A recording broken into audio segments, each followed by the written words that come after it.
Hi, everybody. This is Gretchen Jordan, Association Manager with Alive, and I'd like to welcome you to today's webinar. We're very excited to have Barry Altland from the Head, Heart, and Hands Engagement Collective be with us today, and I'd like to thank him very much for his time. I'd like to just briefly go through some housekeeping. I know that there'll be more people arriving, but I'd just like to say welcome to everybody. And if you have attended one of our Alive Academy webinars, you know that you'll have that GoToWebinar control panel on probably on the right-hand side of your screen. And through there, you can ask questions. And I'll be monitoring those and passing them off to Barry as they come in. So feel free to use that at any time. There is a handout, which you'll see in your little handout tab. If you click on that arrow, you'll be able to download the presentation. We are also recording this, and you'll get a link to the recording tomorrow with just a quick follow-up thank you and reminders about our next webinars, as well as a survey that you're going to be getting right after this. We'd love to have your feedback on today's presentation, as well as any ideas or suggestions for the future. And don't forget, including yourself in that, if you are interested in being a presenter, please connect with Michelle. So again, you're all automatically muted. You can find the handout for this presentation in your little handouts tab on your GoToWebinar control panel. And with that, I'm going to hand it off to Michelle, our Vice President of Advocacy and Programs for Alive. Go ahead, Michelle. Thanks, Gretchen. Welcome, everyone. We're so excited to have you here for our first Alive Academy webinar of 2019. As Gretchen mentioned, in addition to this being a professional development opportunity for attendees, we really hope that presenting can become an opportunity for professional development for our members to present as well. So as she said, if you'd like to gain experience presenting to a national audience of your peers, please do reach out, let us know. You can contact me directly or visit the Get Involved link on our webpage. So now you don't have to be an author or a speaker, a nonprofit executive to be able to lead an Alive Academy webinar. However, we are very grateful to have Barry Altland kicking off our series today, and he happens to be all of those things. So if you saw his bio, Barry is the author of Engaging the Head, Heart, and Hands of a Volunteer, and he's presented at numerous conferences across the country. So thank you, Barry, for offering to share your wealth of knowledge and experience with us today. And so with that, I will pass things over to Barry for his session on playing the board game, engaging high-level executives in your volunteer-supported organization. Thank you so much, and what an honor it is to hang out with all of our peers from around the country. As I was looking at our list of participants for the day, I did see a few familiar names from my travels over the last number of years. So absolutely honored to be able to spend time with all of you and learn together with you. And that is exactly what we're going to be doing during our time together. So just a quick note about your engagement. I know, we all know that you are busy. And yet you've chosen to dedicate this next hour to your own professional development. And for that, you should be applauded. And what I'm encouraging you to do is make the most of it. Do your best to leave that technology device closed or turned off or flipped over or in some way so it doesn't get too much of your attention. Try to resist the temptation to answer a few emails during our time together, but instead you're going to get numerous opportunities during our hour together, our hour of learning, to respond to a number of poll questions. As well, I'm going to prompt a number of times throughout our time together for you to respond to some chat items where you'll get to throw a few thoughts into either the question or the chat box. And when you do so, just a quick guide, because I know some of us are faster typers than others, or typists, shall I say, that if you keep your answers Twitter style, any questions or input that you have, keep it brief and send us a couple quick hits. It may be easier for us to include your voice, which we absolutely want to do as our hour unfolds. So just keep that in mind. Just a little note about your engagement. And Gretchen, let's go straight to our first poll question to see just who's out there and in what ways are our friends engaging high-level executive volunteers. Okay, everybody, here is our first poll. I'm going to show this on the screen, and I will just read the question and the options, and I would ask that you vote, and we'll close the poll and show the results here. And folks are already starting to vote. Good job. In what primary way are you currently serving high-level executive volunteers? Pick one. As a leader for volunteer-supported initiatives, as a contact or liaison to a group of volunteers, as a member of a board of directors, virtually, or frontline hands-on service. So our poll numbers are going up. Generally, I'll keep the poll open for just a little bit longer. It looks like we've got about 65% of the people on the call have voted, which is terrific. Now we're up to 82%. I'm going to keep it open for just a few more seconds. Oh, we're almost up to 94%. Good job. Okay, I'm going to close the poll right now and review the results for you. There you go. And Gretchen, since I carry the same hat that you do, just give us a quick insight into the way that those numbers shook out. Sure. As a member of board of directors is number one hit with 50%. And then next is frontline hands-on service. And then after that, it is as a contact for a liaison to a group of volunteers. And then 6% tie for virtually or a leader for a volunteer-supported initiative. And I think for most of us, you know, we do work with the board of directors for the organization. And I think that's going to be a real common theme. And if you're not currently doing that, it's likely you'll do it in the future or at another time. So looking forward to what you've got to say in terms of working with folks like that. Yeah, and the cool thing is that we're going to touch on all 5 of those different ways in some way. So no matter how you, through your organization, are working with high-level executives or board members, we're certainly going to brush up against that. And specifically, especially since I know that the highest percentage was as a member of a board of directors, and we'll spend just a little bit more time in that area. But this is really a challenge for you to rethink your leadership role and rethink your circle of influence. And yes, no matter where you sit within the structure of your organization, and that's an entirely different topic, but no matter where it is that you are, you do have a circle of influence, and you have a way to be able to really have an impact on the way that others think about how you, as a leader of volunteer engagement, or your entire organization engages those who are in higher level executive roles. So I want you to think about that. And this is my favorite image regarding leadership.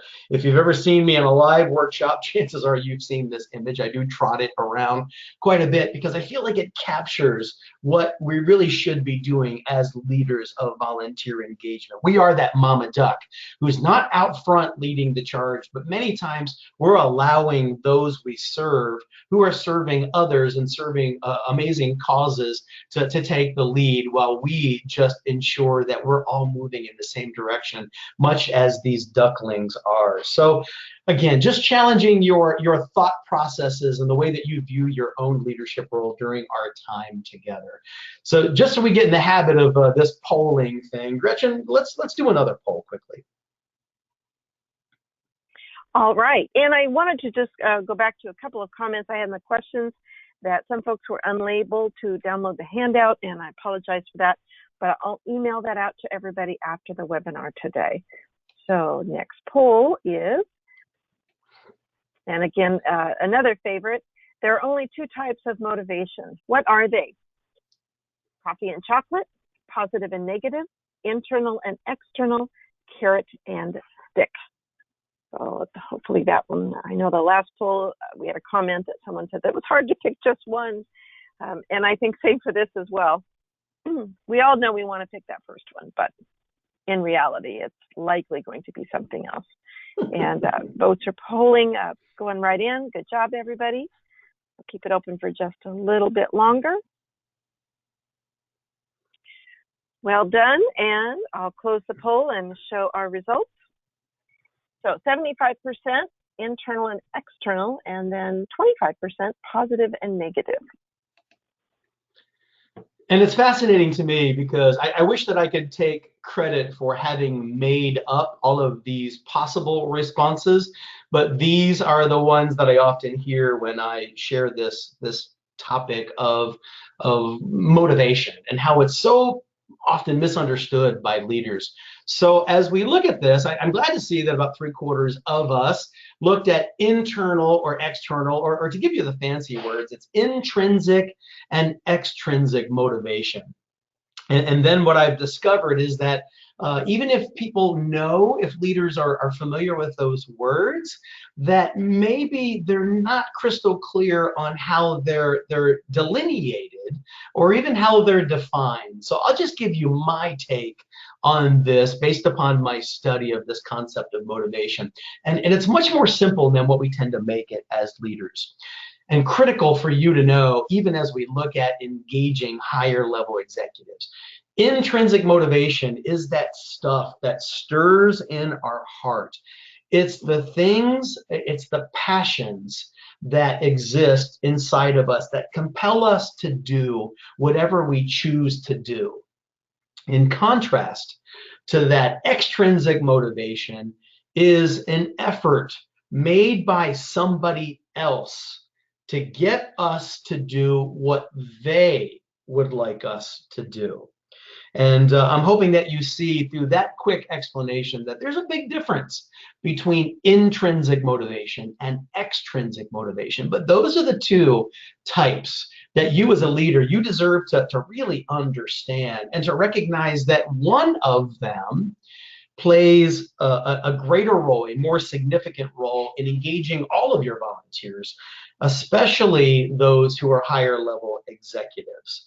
And that would be the intrinsic motivation, because believe it or not, they are in many ways just like everybody else. They've got stuff stirring inside of them that is driving them to further engage with your organization.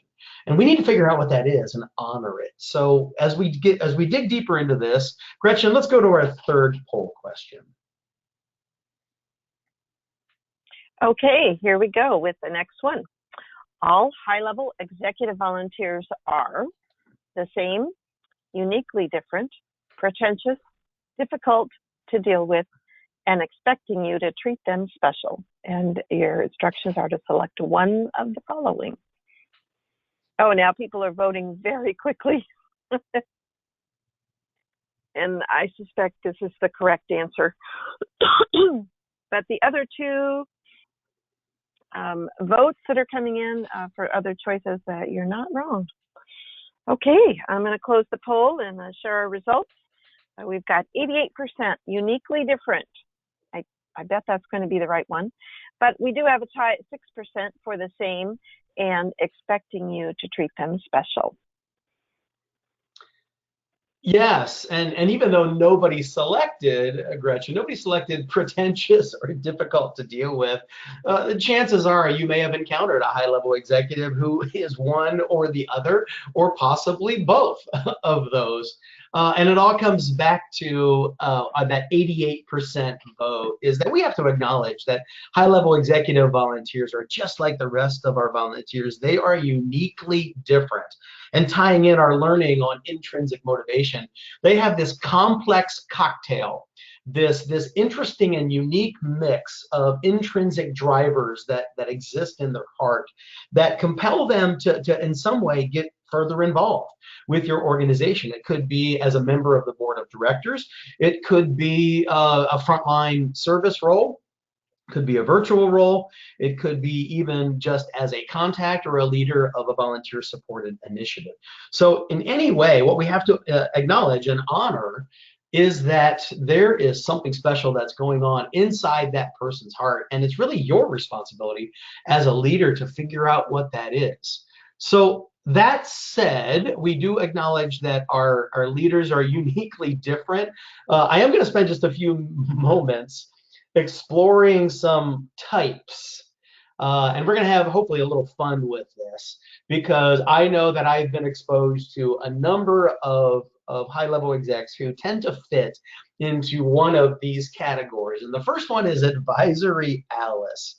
In other words, Advisory Alice, you may know her. She's the one who does expect to weigh in on every decision, but yet really has no equal expectation of doing all of the work that that decision would require. So chances are you may have met Alice somewhere along the way. Another type that I've encountered is questioning Carlos. And Carlos is incredibly skilled at playing the devil's advocate role, which is healthy. It's good to have somebody who offers that different perspective or an altering viewpoint. But at the same time, I've also encountered Carlos as he has brought work to a screeching halt, as we've had to ponder something that had not been pondered before, and it may be out of the scope of the work that we're doing, but yet we have to honor his input as somebody who has the seasoning and is offering their opinion, because we want to certainly honor all of those perspectives. So we have Alice and Carlos, which leads us to comes on hot, Christy, and we've encountered Christy before. Chances are, Christy is that person who, when she first engages with your organization, she is all in and she's really excited and gung-ho and saying yes to everything, and you see her everywhere, and we know that that is not a model that can likely be sustained for the long haul. But comes on hot, Christy, she is certainly another type of high-level executive character who we've seen before. And then in contrast, we might have stays too long Steve. So I'm hoping that you're chuckling within as you think about somebody who may be like stays too long Steve. And there's a variety of different reasons that I've encountered why somebody hangs out way past their natural life cycle in connection with your organization. But I do acknowledge that we all have a natural life cycle as a volunteer. It's got a beginning, it has a middle, and it has an end. And that end is often a beautiful thing because it creates opportunities for others to be able to engage and reap the same joys and benefits that stays too long Steve may have gained over his time. And then here is one of those types that I actually love. There's Worker Bee Wendy. She is all hands on. She is getting it done, and I love Worker Bee Wendy. Worker Bee Wendy does bring a bit of a downside to her, in that oftentimes, because she's so tactical in nature, that maybe she will overlook the strategic view. And we certainly want our board members and those who are bringing that higher level executive experience, we want them to bring that strategic viewpoint. That's a big plus of their contribution to the organization. How about ghosting Gail? Have you ever had anybody just show interest, say yes, put their name on the list, and then disappear? Usually Gail's name is closely associated with this question. So when was the last time you heard from Gail? And chances are you've seen that kind of high-level exec or board member. And then there is Red Carpet Richard, who's doing his Kardashian impersonation in the Bitmoji right there. Richard can be counted on to be at every gala and every red carpet event, every time that there's some sort of special event where he gets a chance to put on his tux or gown or pearls or whatever it might be. He's there. Otherwise, maybe not so much, but certainly for those see and be seen events, you can count on Richard to be there. How about lots of talk, Luz? Chances are that you have seen somebody like Luz before, where she is all yes, yes, let's do it, let's make this happen, I'm all in, you can count on me. But then when it comes to actually getting the work done, that Luz is not an active part of the overall results, even though there was a commitment that was there. Seen this on occasion, and it's not always a good thing. And then we have social Sven. So chances are you know this guy. Everybody loves Sven. He's a joy to be around, always a barrel of laughs. I find one of the dead giveaways, I actually have somebody in mind who fits this category. And when I was engaging with a board and leading them through a vision, mission, and values exercise as they were revisioning who they were as an organization, Sven was the guy who felt that any sort of initiative or plan was not complete unless it somehow spelled out an acronym of a fun or inspiring word. So that was his dead giveaway. But I got to tell you, people love Sven. He's social Sven. And then finally, how about engaged Elisa? She is by far my fave of all of these types because she's got the balance in check and she is all in when she needs to be all in. She's advisory when she needs to be advisory. She is support when she needs to be support.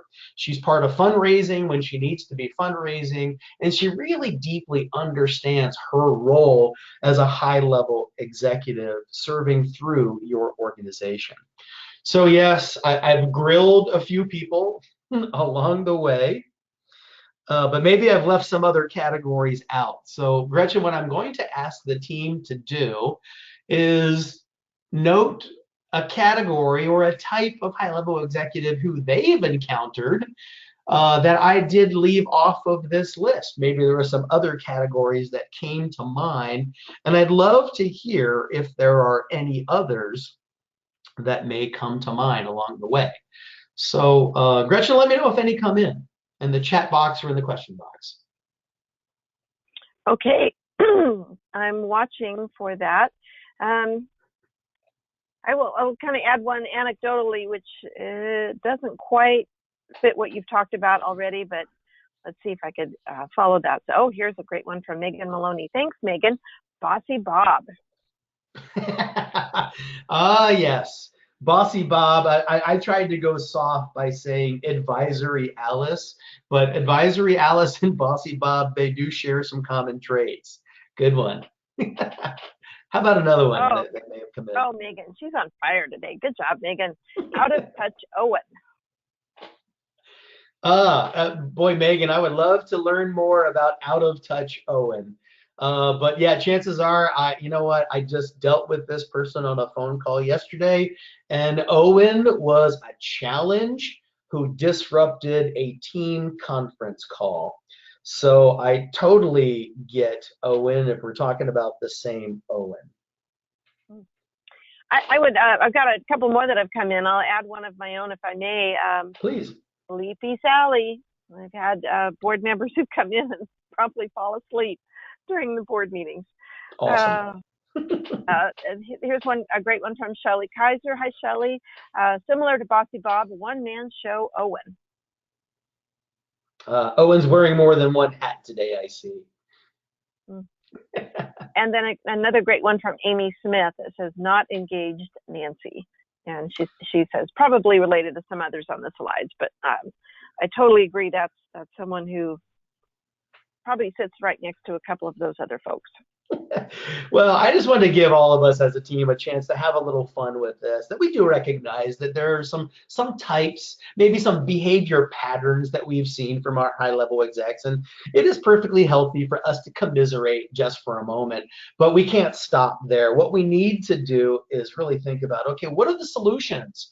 What can we do as leaders of volunteer engagement to be able to work with and work through and sometimes work around these behavior patterns to make sure that we're getting the most out of those higher level executives and board members. So with that, let's press forward, Gretchen. Let's go to our fourth poll question. Okay, here we go.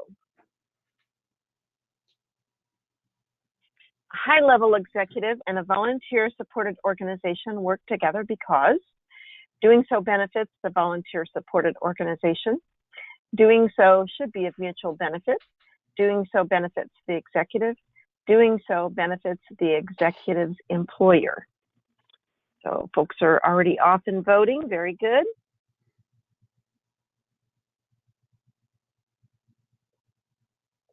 And we'll be closing the poll here in just a moment. I think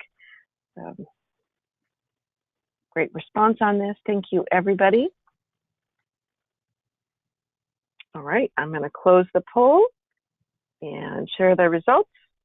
93% doing so should be of mutual benefit, and 7% said doing so benefits the volunteer-supported organization. Yeah, so I hear you 7%, and I do agree. I will not dismiss your viewpoint, and I would love if there were such a thing as somebody who was entirely altruistic and all of their effort was purely to serve your organization. But I'll also defer to those 93% who said that it really needs to be a mutually beneficial relationship. And that's a great thing for us to keep in mind as we talk about what are the things that you can do to be able to help create a relationship of mutual benefit, where the leader, that high level executive person, they get what they are seeking out of this relationship, and you also, as the volunteer supported organization, get what you get. So it's one of the ways, and one of the primary ways that I suggest, is just through having meaningful conversations. And this is an art, it's a science. It is a topic that I've written extensively about.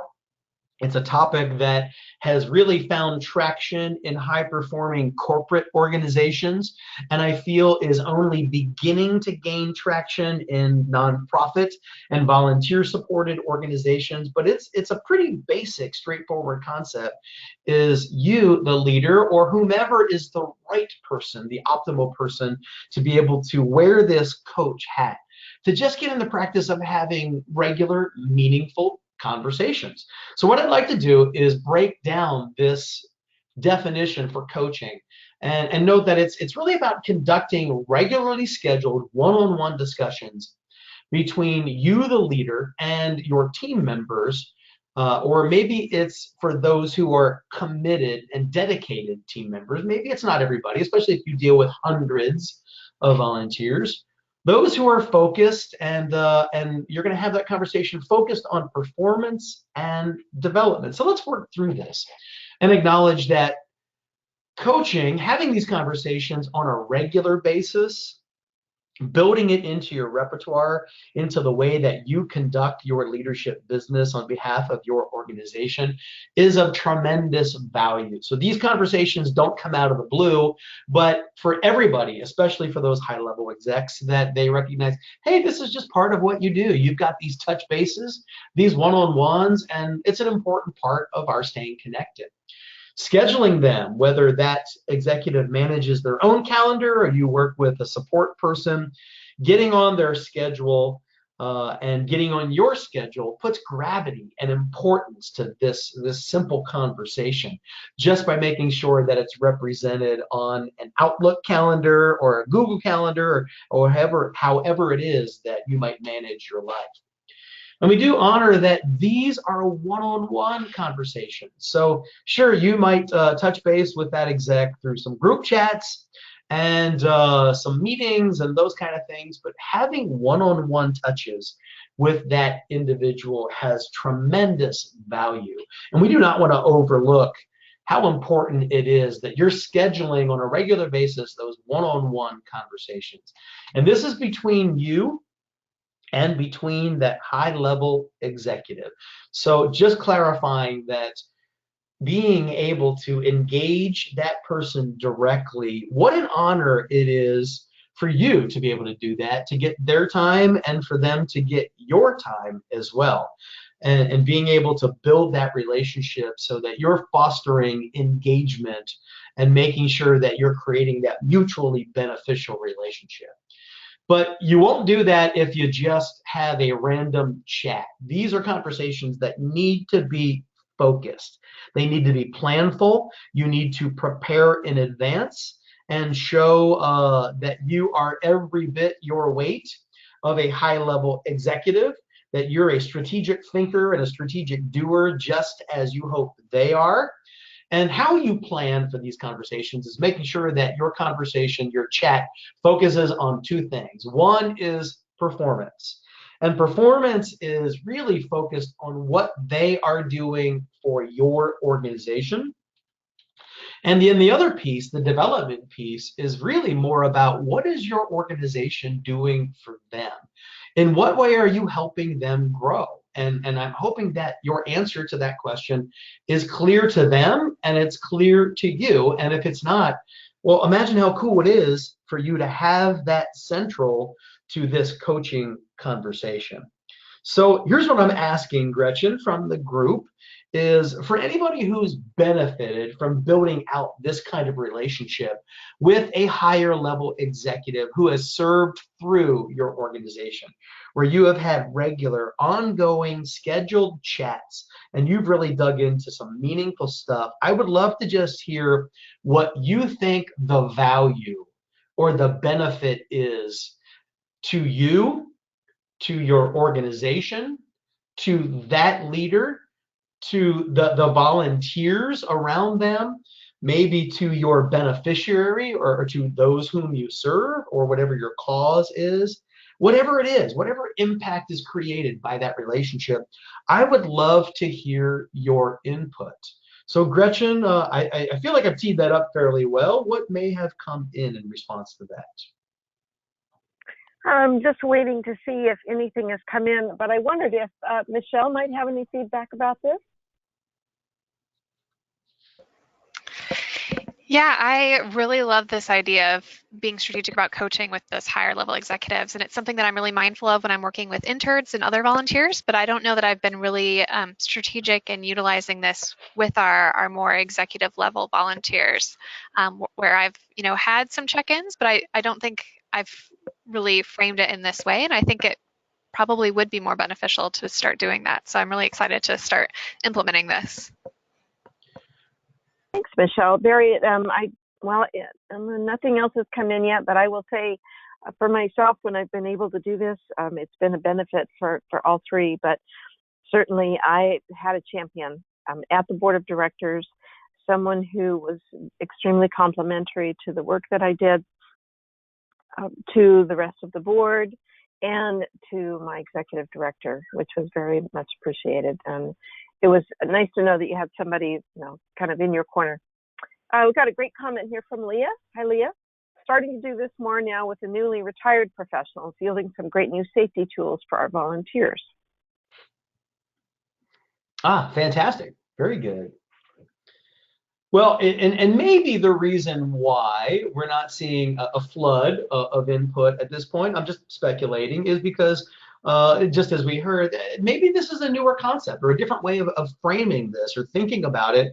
And it's my hope that it is, that we're planting seeds to think about the value of these conversations. I do find that our leaders, again, no matter where you sit, no matter what title you hold, whether it's coordinator, manager, admin, VP, whatever it is, it's important for you to recognize that you are likely the primary or one of the primary liaisons to that higher level executive. And the more that you can show your mettle through really simple things like this, like getting on their calendar and saying, hey, I would just love to have a really meaningful chat with you sometime. And maybe we can do this again. Let's see if we can schedule this maybe a couple weeks down the road or whatever time frame is appropriate to be able to have a regular check-in with this individual or group of individuals, I think can have exceeding value. I'll give you an example of when it's not happening, and even through my own professional organization, because the only real volunteers that we have in my full-time employer are those who serve on committees or are those who are our board of directors. And so the question often comes up, because we don't have a true leader of volunteers, is whose responsibility is it to lead these kind of conversations? Because certainly there are a few who would dramatically benefit from this time investment. So is it the board chair? Is it the president and CEO? Is it another person within the staff? It's always a question, and it's something that I'm not sure that we've really landed on the right answer yet.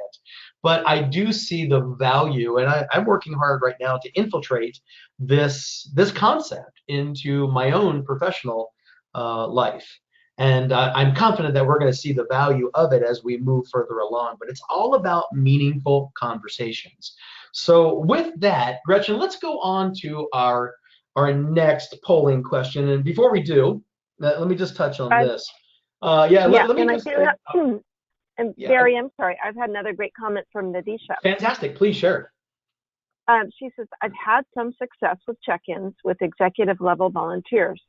I also find some to be one way, where they feel more like they contributed to a work versus they gained, or at least they might not acknowledge it was the case. Interesting. An interesting insight right there. And what I would say in response to this, not assuming that you have not, but for all of us, a great learning point is, what a great way for us to brush up on our skills of open-ended questions and be able to ask that simple question of, okay, so in what ways would you like to gain, or in what ways have you gained or grown through your time serving through this organization? And then as leaders, to just shut up, to just ask the question and stop talking, and maybe we'll get a chance for them to open up and share a little bit more, because chances are they are not only giving, but they're receiving as well. And you getting that insight about what it is that they're receiving, how valuable is that for you to be able to help them position themselves so that whatever is jazzing them, whatever's good for them, let's make sure that we can see more of that happening, so their engagement deepens as a result. Because we recognize, as the model here suggests, that we all have a volunteer life cycle, and your responsibility as the leader is that red line. It's to, as soon as the engagement phase begins, what can we do to stretch it, to sustain it? And I suggest that these coaching conversations are a great way to make that happen. Because you may be thinking, well, you know what, not really been doing this, but what I do is I focus on making sure that our organization's needs get taken care of first. And you may be seeing results from that. I don't doubt that you are. But I do boldly suggest that maybe some of those results are short-term in nature. Whereas if we flip that model around just a little bit and we include that individual's needs, the things that they're seeking, that we get to work toward that mutual benefit relationship that we just talked about a few minutes ago. That's when we see the long-term results and the sustainable outcomes be generated from this relationship. And it really starts and ends with those meaningful conversations, those coaching conversations. So with that, now, Gretchen, I'll go to you. What's the next poll question that we have? All right, I'm going to pull that up right now. A great question a board should discuss with each other is, and select one, one's motivators, one's demotivators, one's unique gifts and skills, one's hidden yet unleashed talents, and one's development areas. Lots of great voting going on. Good job, everybody.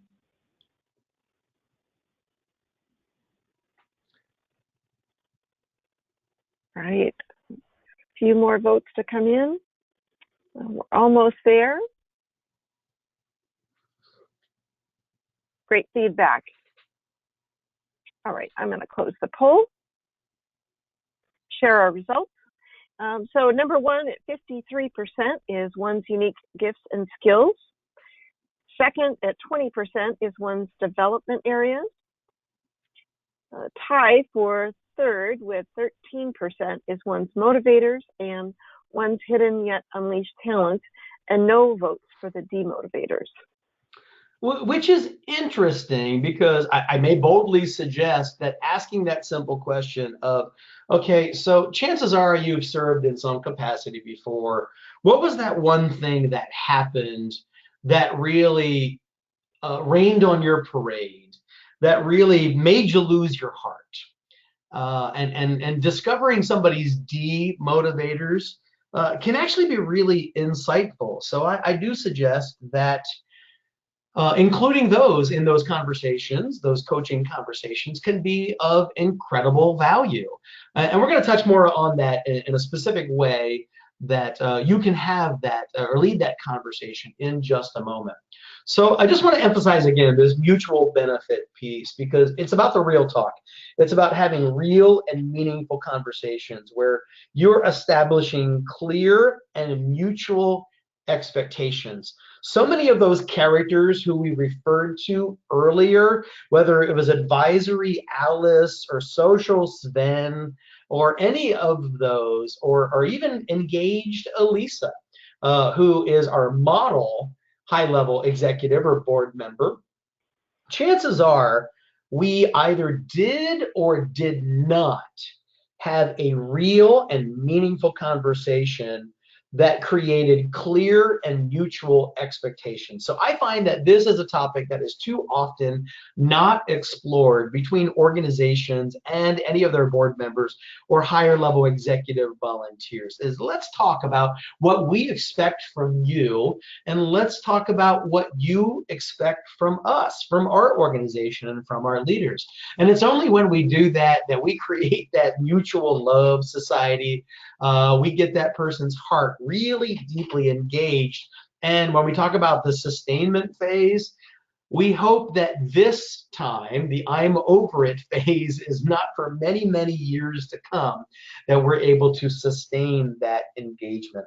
So I'm going to ask a bold question, and I'm looking for the opinions of those who are leaders of volunteer engagement. This comes from my own experiences, and it got my dander up when I wore the hat of a leader of a volunteer engagement for a homeless outreach ministry.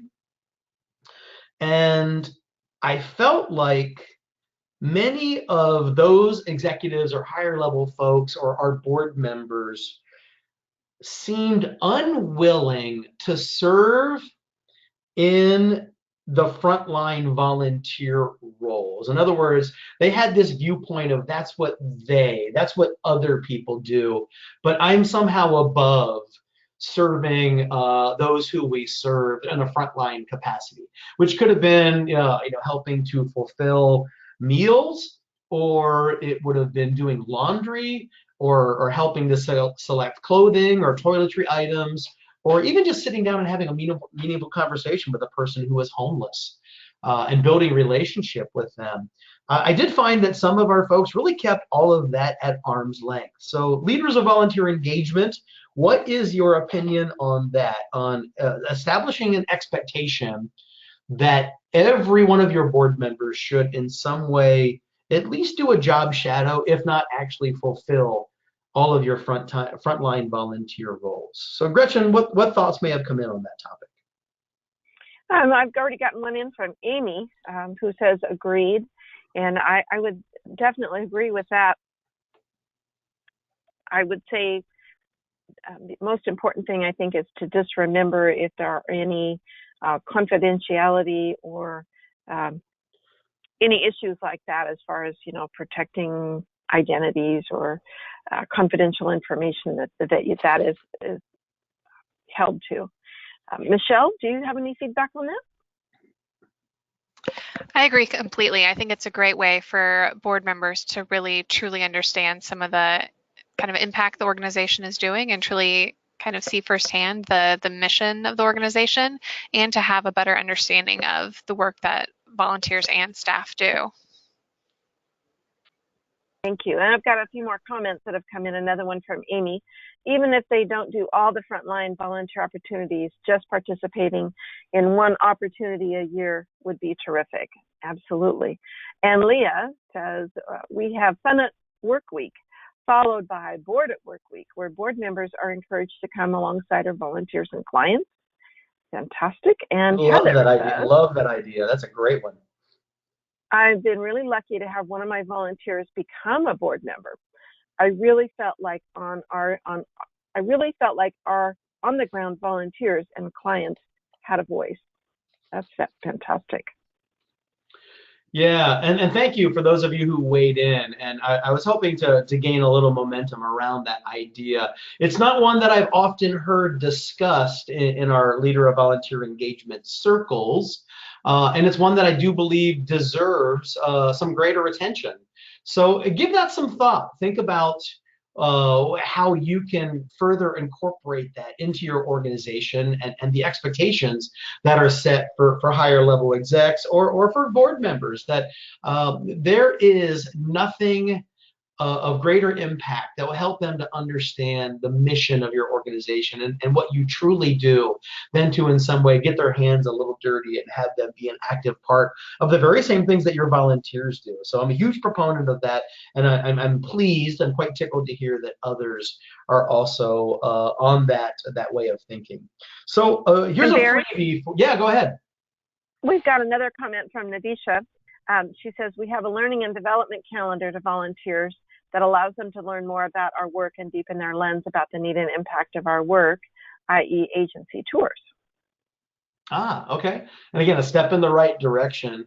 Love that. Anything that we can do to expose more people, especially those board members or high-level execs, to the frontline work and the touch with your beneficiary, I think has tremendous power. And it really helps them to do their role to the best of their ability. So that's the sell back to them, is that we care enough about them to want them to be able to perform their leadership role, their role of influence to the best of their ability. And the way that we do that is by offering these opportunities for them to really live what it is that the organization does, and the impact that it generates. So wanted to share a freebie for you on my website.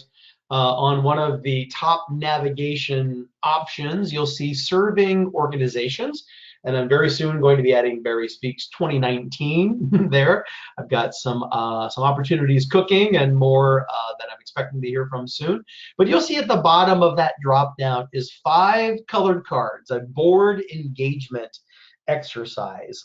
And our previous polling question did allude to this, and we saw responses from at least 4 of those 5 areas, but not all of them. So here's how I do this, and I have done this with a number of boards. I've been called in to, whether it's in a retreat or a workshop of some sort.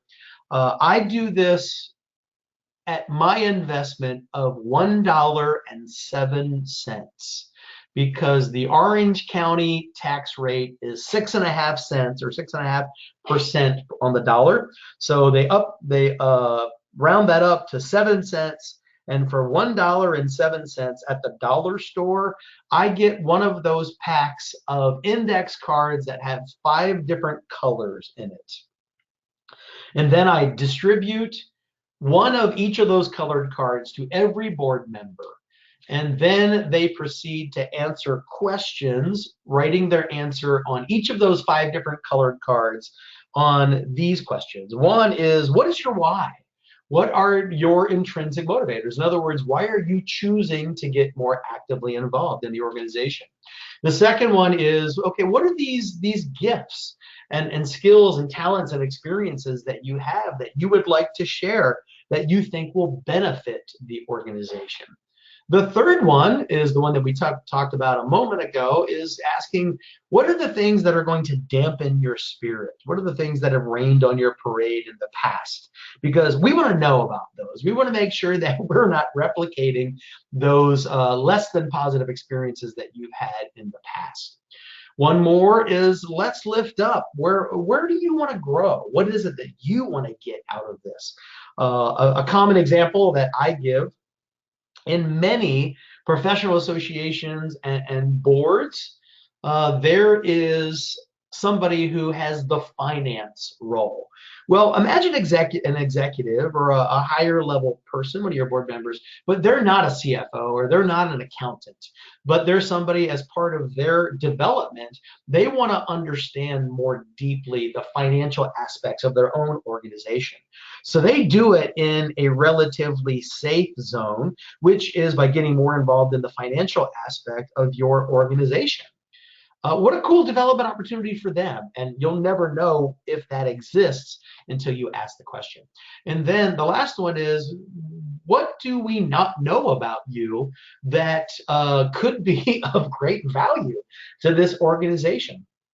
Maybe you're an artist. Maybe you play guitar. Maybe you juggle. Maybe you like to read children's stories. Whatever it is. What a cool thing that we would be able to ask of a higher level exec, to be able to engage not their common talents, but maybe their hidden or yet unshared talents. And all of that is done through shuffling and passing around and sharing one's answers to those 5 questions, all on 5 colored cards. So that's a freebie for you. Please feel free to leverage it. I don't even care if you give me a shout out in the process, because the idea, I've watched it unfold with, and I'm talking with C-level folks who have come near tears in sharing their heart with their peers in a board environment, and these aha moments that happen where they're like, wow, I never knew that about you. And I'm so glad that I know now, because we get to do something with that. We get to leverage that insight and hopefully position that person to be able to make an even greater contribution to your organization. So with that, let's go to the last poll question. Gretchen? Okay, here we go. What must be considered when engaging corporate groups in service projects? What the corporation cares about, what the individual employee cares about, what you, the leader of volunteer engagement, care about, what your volunteer-supported organization cares about. So go ahead and vote, folks, and the votes are rolling in. Good job. And definitely a clear front runner here, which may surprise you, Barry. We'll see. We've got a few more votes to come in. Excuse me. I think people may be thinking about this one a little bit more. I don't think there's a quiz at the end. It's okay. Go with your gut feeling. Yes. And I'm going to close the poll here in just a few seconds. All right. I'm going to close the poll. I'm going to share the results. 73% said what the corporation cares about. And 27% says what your volunteer-supported organization cares about, and 0 for the other 2 choices.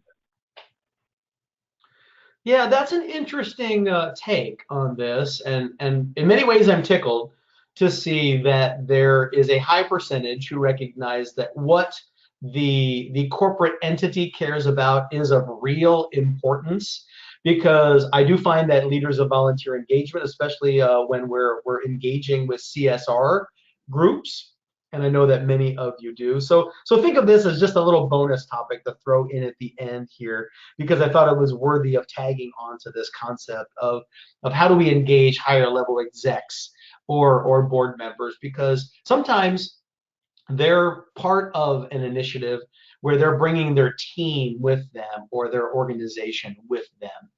And because I have worn the hat at some point in my career from every major stakeholder in the corporate citizenship relationship, in other words, I've been the volunteer on the corporate side. I have been the coordinator of a service activity on the corporate side. I have been a leader of volunteer engagement who has invited in a corporate service group through my nonprofit organization. And now I also take this larger view of what do we need to do, all of us as leaders of volunteer engagement, to make sure that we are wholly engaging those who are in some way coming to serve through your organization. So I look at it this way. I call it the T3 index, and it's a pretty simple model, and I won't dig into this in too much detail. We're going to wrap in just a moment, but you look at the ways that people tend to give: time, talent, and treasures. Time meaning there is an unskilled role. Talent means that there's a skilled role, and then your treasures are either monetary or in-kind giving. Well, we have to acknowledge that what an individual cares about is equally important to what the organization cares about when they're engaging in those activities. And I want you to think about it in this frame. How many times have you had a CSR group who have served, and you could clearly tell that some people were into it and other individuals who were there were not into it, and it became evident to me that they're doing it because their team or their organization is requiring it of them, even though their individual passions or what the cause that they care about may not have been factored into the equation.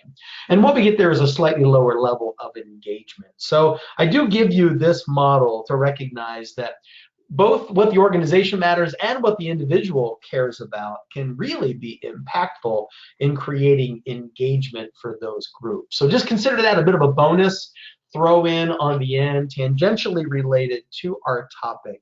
So what we did is we talked about intrinsic motivation and the power of what's stirring in the heart, and really challenged you as a leader to think about these different types of characters, and then we added a few more to our list.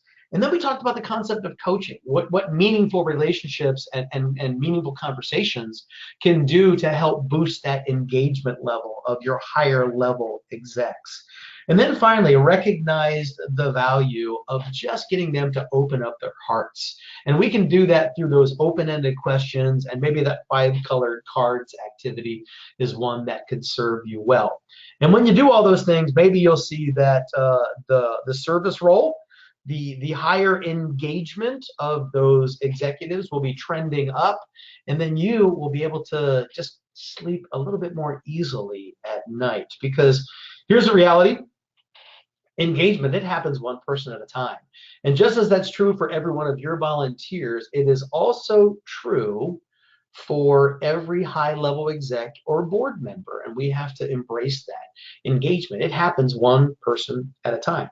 So with that, I'm going to turn it back over to Gretchen. Thank you very, very much. I really appreciate your time today, and I learned a few new things. So thank you for that. I'd like to just again remind everybody you'll get a quick survey right after this presentation is over. We would love to have your feedback, and that I will be emailing out in a PDF Barry's presentation for those of you that might not have been able to download it. However, it might come through as spam, so check your spam folder. If you don't see it, then please do connect with me. Just send me an email at manager@volunteerlive.org. And I will be happy to send that to you. And I will pass it over to Michelle to finish us up. Thanks, Gretchen, and thanks again, Barry, for sharing with us today. Hopefully all of you also took away something that you'll be able to implement in your day-to-day work. I'm glad that you joined us. Again, we hope that you take that survey and provide feedback. If you have suggestions for future topics or are interested in presenting on a topic, please let us know. A few upcoming opportunities for everyone. The iJova first quarter publication deadline is coming up this Friday, so coming up soon here. So that's an opportunity to get something published in the online journal that you can find more information about on our website. Also coming up in February for our Live Academy on Friday, February 2nd at 2 p.m. Eastern, we'll be having a Live Academy on what you need to know about the CVA credential. So I know that I just got my CVA, and hopefully you'll be able to go and attend and learn more about what that process is like, and also hear from some of your peers who have gone through the process about their experience and why they chose to do it. Then coming up in March, on Friday, March 1st at 1 p.m. Eastern Time, we have a masterclass, Volunteer Management Game Changers, Driving Your Strategy with Greater Focus and Clarity with Toby Johnson. So some great opportunities coming up to continue to develop professionally. So you can check out our website for information about those, as well as ways to volunteer with Alive and other resources. So we hope that you'll take some time to look at that and enjoy the rest of your day. Thank you, everyone. Thanks for all the great work that you do. Thank you. Thank you again, Barry, for your time. Thank you for Michelle.